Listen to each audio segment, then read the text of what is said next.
Permasalahan kelebihan berat badan atau obesitas di Indonesia semakin meningkat, yang mana sebagian besar dialami oleh ibu rumah tangga. Pola hidup yang kurang sehat serta minimnya pengetahuan merupakan faktor utama semakin meningkatnya obesitas di kalangan ibu rumah tangga. Sebagian besar ibu rumah tangga yang tidak memiliki kesibukan di luar rumah memang rawan mengalami obesitas. Dokter spesialis olahraga Michael Triangto mengatakan, semakin canggihnya teknologi khususnya barang elektronik membuat para ibu rumah tangga semakin dimanjakan sehingga menjadi minim bergerak. Dengan minimnya aktivitas yang dilakukan ditambah dengan pola makan yang tidak tepat membuat para ibu rumah tangga dapat dengan mudah menderita obesitas.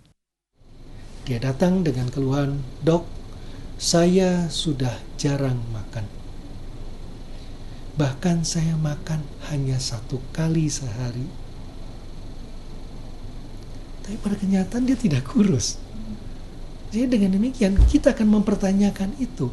Apakah Anda akan melanjutkan metode tidak mau makan dan makan 1 kali sehari tadi? Yang telah terbukti memang tidak efektif. Nah, di sini kita lihat bahwa tidak makan itu hanya salah satu faktor yang menyebabkan ketidakseimbangan dari intake antara makanan dengan aktivitas fisik tadi. Kita mengurangi, tapi kita juga harus menambah aktivitas fisik. Berdasarkan data dari Institute for Health Metrics and Evaluation di Washington, lebih dari 671 orang yang berkelebihan berat badan tinggal di 10 negara yang masuk kategori negara berpenduduk obesitas terbanyak. Indonesia ternyata masuk dalam ranking 10 besar di posisi ke-10 sebagai negara yang penduduknya banyak mengalami obesitas.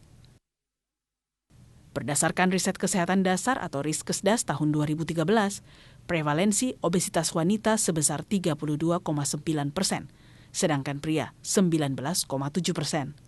Angka tersebut merupakan bentuk kenaikan sejak tahun 2010, di mana jumlah ibu rumah tangga mengalami kenaikan sebesar 17,5% sejak tahun 2010. Tingginya angka obesitas yang dialami kaum ibu rumah tangga ternyata tak lepas dari gaya hidup yang melekat di masyarakat, yakni kebiasaan ngemil di saat berkumpul, serta mitos banyak anak banyak rejeki yang justru membuat sang ibu tak punya waktu lagi untuk merawat diri. Jadi ibu rumah tangga kebanyakan mereka aktivitasnya di rumah, urus anak, tidak punya waktu untuk urus diri sendiri. Alhasil mereka balas dendamnya karena stres makan, tidak ada pengeluaran dalam bentuk olahraga. Kalaupun mau dalam bentuk olahraga, sudah terlalu sibuk. Sang suami sendiri kebanyakan bekerja, dan uniknya adalah sebenarnya tidak hanya istrinya yang terjebak, suami-suaminya juga terjebak. Suaminya juga terjebak karena dia tidak bisa makan di rumah karena terlalu sibuk, macet, jadi dia harus makan di luar, kalorinya lebih tinggi. Jadi dua-duanya, istri dan suami tidak bisa mengangkat diri, mereka terjebak di gaya hidup masing-masing. Tapi yang menjadi korban biasanya adalah istri, karena istri ditambah pekerjaan anak. Kalau anak sudah 1, 2, dan seterusnya, dan kebanyakan orang Indonesia punya anak lebih dari 2 orang, itu biasanya sudah tidak bisa mengurus diri sendiri. Apalagi mau berdiet, apalagi mau nge-gym, apalagi mau berolahraga. Selain faktor budaya, program penurunan berat badan yang salah ternyata membuat tubuh juga semakin membesar. Jadi kita sudah berhasil turun. Namun, kita cuma bisa mempertahankan 6 bulan.